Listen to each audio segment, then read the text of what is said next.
بعض همو پیام نت بعض گپا را چاپ کردن و اغوا انداختن و دهشت انداختن که گویا که در همی سکناشون کدام شهروندی از همسایمون از قرغزا گفته باشه که لحش مرغاب و جرگتال از ما است.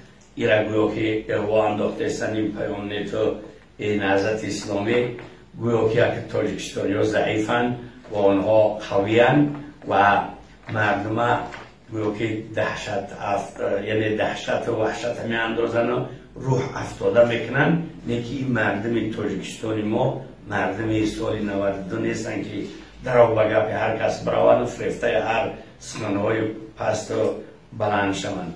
یعنی یا شکر الحمدلله انا همه چیزا میفهمند، همه گپ میفهمند.